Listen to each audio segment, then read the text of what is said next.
There's also this notion that Baha'u'llah puts forward in his writings where he refers to people of African descent as the pupil of the eye through which the light of the Spirit shineth forth, which is also scripture.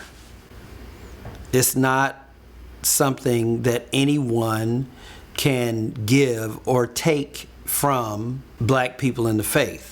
It was something that was said and given to us as a gift from the words of the manifestation of God. It is scripture that's who we are. I always talk about the pupil of the eye, not just in form, but in function. You know, we're told that though it is dark in color, it is the fount of light, and that it reflects faithfully what is put before it. In thinking of myself as that, it has caused me to reflect on my role on the planet. What is it that I'm supposed to be doing?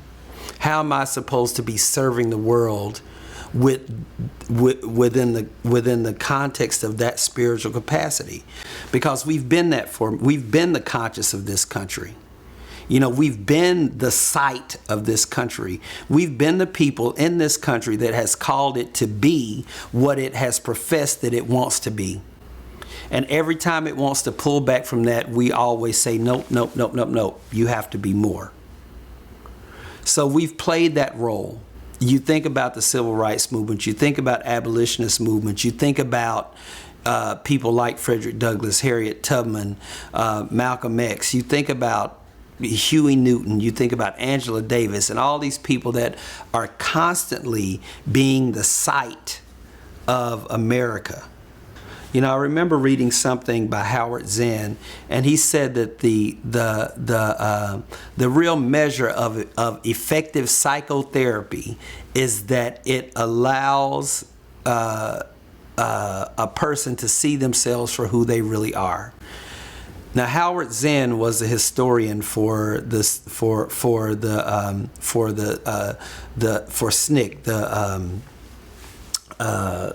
Student Nonviolent Coordinating Committee during the Civil Rights Movement. He says that the young black kids that participated in the Civil Rights Movement and these civil and the freedom rides were like the eyes of the country, and that what they were doing was reflecting America back at itself so that they could see themselves through the experiences of these black people. So he even uses that metaphor of them providing that sight. And like I said, like you know, black people have always served that because we've had to. Because who better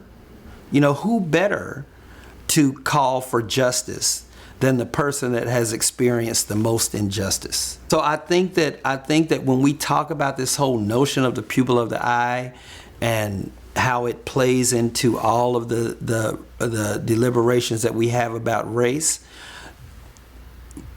we have been tasked with the destiny of leading the world out of this chasm. And I think it's very, very important that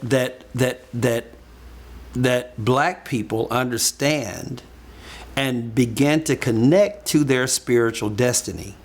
We're not just on this planet to endure. We're on this planet to reflect the attributes of God and to lead in bringing into fruition a new world that is just and equitable, and that honors the nobility in everyone, every member of the human race. You know, it's time. And it will not only have an impact in America, in America if we embrace that destiny, but it will inevitably change the world as we embrace it across the globe. Traveling down